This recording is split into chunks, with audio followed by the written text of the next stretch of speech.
seems to me like there really are a lot of people who love to play the victim. The role of the victim is a role that so many seem so comfortable with. It can be very easy to think that you have no control over your life, or no control over the negative influences or forces in your life. You start to think you have no control, that you're the victim of circumstance, and you just might start to feel sorry for yourself. You might start down the road to self-pity. And I see a lot of this. I see a lot of people around me wallowing in self-pity, and I'm not happy about it. It gets on my nerves. Here's a good quote. Self-pity is easily the most destructive of the non-pharmaceutical narcotics. It is addictive, gives momentary pleasure, and separates the victim from reality. John W. Gardner said that. I like it. So, people can get stuck feeling sorry for themselves, and this negativity can drag a person down, obviously. So how can a person escape from the victim mentality? Well, even though you might be getting attention and validation in your role of victim, even though your self-pity might make you feel good, you've got to ask yourself, what good comes from being the victim?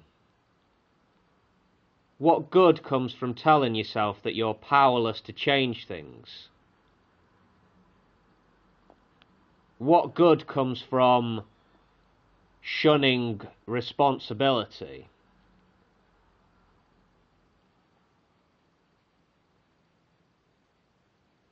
Taking responsibility for your life is a very empowering thing. I was thinking the other day, perhaps a lot of folks have self-esteem problems because they don't take responsibility for their actions or the things that happen to them. Instead, they play the blame game, and they do the whole poor little me routine, which of course helps create and empower a victim mentality.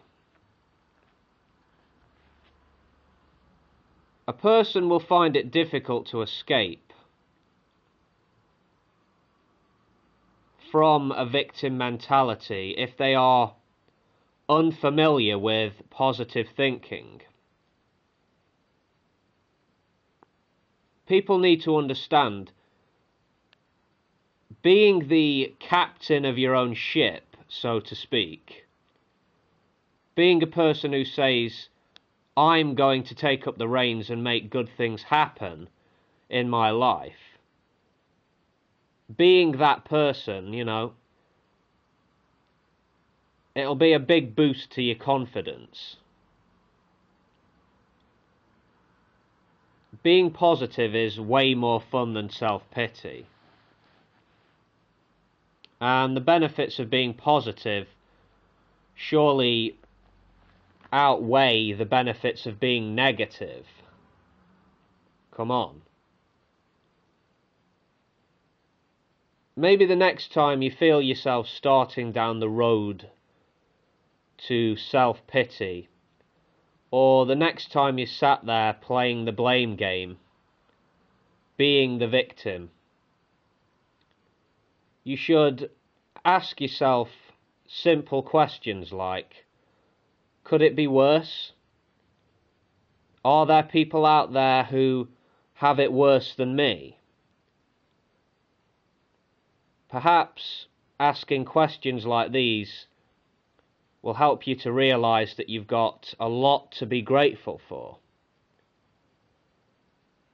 Perhaps questions like these may help to change your perspective from a narrow, self-centred one into a wider and brighter one.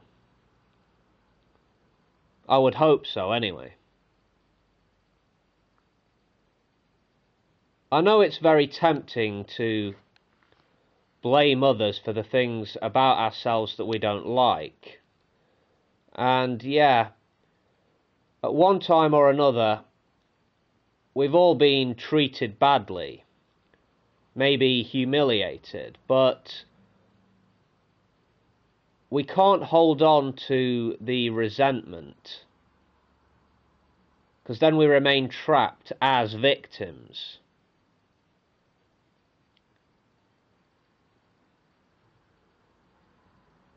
Here's an excellent quote, I would say. When you hold resentment toward another, you are bound to that person or condition by an emotional link that is stronger than steel. Forgiveness is the only way to dissolve that link and get free. Catherine Ponder said that. Wise words. So, yeah, it can be very difficult to break the chains of the past, but doing so is a big part of emotional development and personal progress. I've had to do my fair share of forgiving, and I'm glad that I have, because I don't want to be a victim. It doesn't suit me.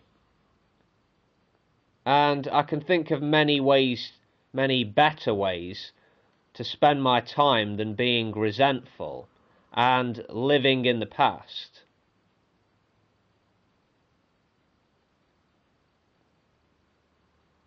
I loathe to say it, but victim thinking, as I would call it, is everywhere today.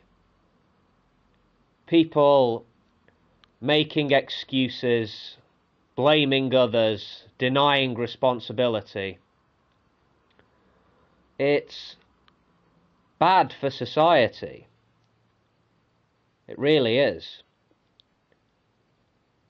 What we need to push for is a culture of accountability. That's the healthy way to go. Because we don't want to live in a society of victims, do we? Surely not. Anyway, time to end this ramble. Take care, folks. Best wishes. Peace.